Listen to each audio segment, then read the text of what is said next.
Il y a des hommes qui cherchent à laisser une trace, qui écrivent, qui parlent, qui philosophent, qui veulent être compris, analysés, commentés, et puis, il y a ceux qui n'ont rien demandé.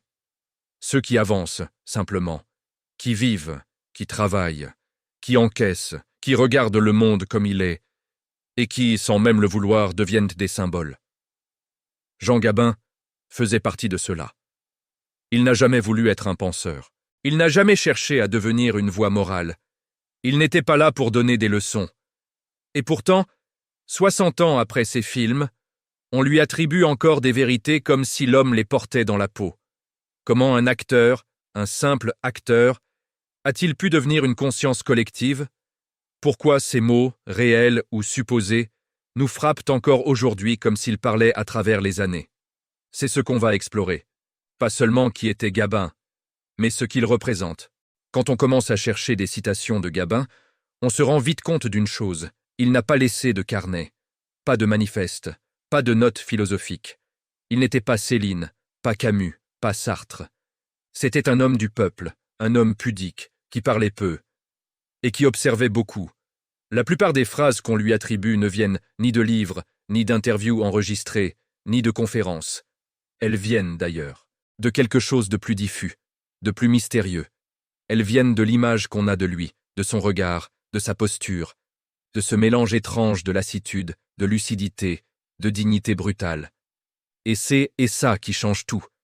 Gabin n'osa pas m'écrire des vérités. Il les a incarnées. Et c'est peut-être encore plus puissant. Même si Gabin n'a pas écrit de philosophie, on a quand même 3 sources pour comprendre l'homme derrière la légende. La première, c'est la Bible de son esprit, ses films. Ce que Gabin a dit dans ses films, on l'a tous dans la tête. Des répliques simples, mais qui sonnent justes. Des personnages fatigués, mais dignes. Des hommes trahis, mais jamais humiliés. Des êtres humains qui savent que la vie est dure, mais qu'on doit avancer quand même. Bien sûr, ce n'est pas Gabin qui écrivait ces phrases.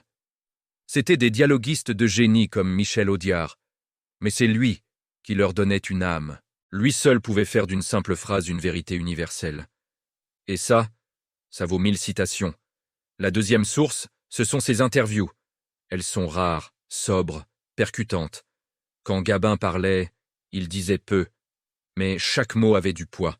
Il parlait du travail, de l'effort, de la dignité, de la simplicité, de la France qu'il aimait, et de l'humanité qu'il observait sans naïveté. Pas une seule de ces interviews ne sonne philosophique, mais elles sont toutes profondes, parce que Gabin ne cherchait pas à paraître intelligent, il l'était par expérience. Et enfin, la troisième archive, c'est la plus puissante, la mémoire collective, l'archive émotionnelle. Avec le temps, les gens ne se souviennent plus de ce qu'il a dit précisément, mais de ce qu'il représentait. Un homme vrai, un homme qui ne triche pas, un homme qui ne joue pas un rôle dans la vie réelle, après avoir passé sa vie à en jouer dans ses films. Alors forcément, toute phrase qui parle de vérité, de fatigue morale, de respect, de loyauté, de dignité, de lucidité, est immédiatement associée à Gabin, parce qu'il a fini par devenir l'archétype même du franc-parler noble. C'est là que ça devient intéressant.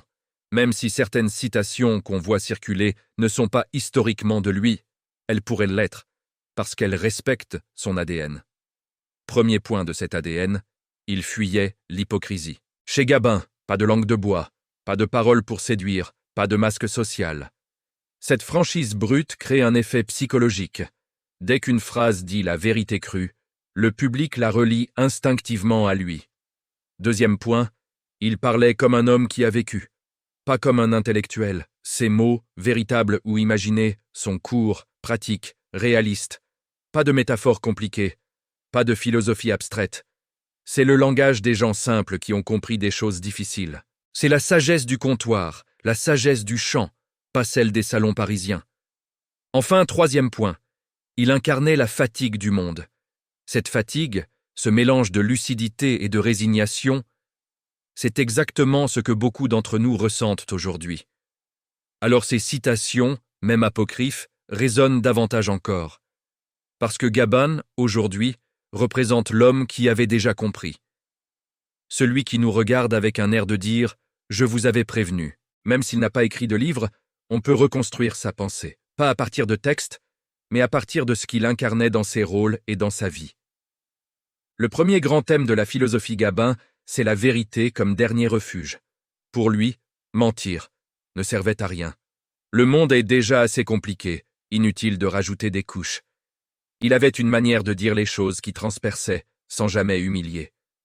C'est pour ça que des phrases comme « on peut être fatigué de tout », sauf de la vérité, semblent taillées pour lui, même s'il ne les a jamais prononcées. Deuxième thème, le respect par les actes, pas par les mots. Gabin avait une allergie, les beaux parleurs. Dans son cinéma, les personnages qu'il incarne respectent les travailleurs, les humbles, les discrets, les courageux. Ceux qui font, pas ceux qui disent. Cette philosophie est tellement forte que la moindre citation sur la valeur du travail et le mépris des fainéants colle instantanément à Gabin. Troisième thème, la vie comme un long apprentissage. Dans ses rôles, Gabin incarne souvent des hommes qui comprennent trop tard, mais qui comprennent quand même. C'est la sagesse du vécu, pas la sagesse des livres. La leçon apprise dans la douleur. C'est la raison pour laquelle des phrases simples comme « dans la vie, on commence par apprendre » et « un jour on comprend » semblent être sorties de sa bouche. Et enfin, la dignité comme boussole. La dignité chez Gabin, c'est ne jamais se vendre, ne jamais se trahir. Ne jamais plier face à l'absurde ou à l'injustice, c'est garder la tête haute même quand on a tout perdu. Et ça, c'est une philosophie. Une vraie. Une philosophie du quotidien. Alors pourquoi ces citations nous touchent-elles autant aujourd'hui, en 2025 ?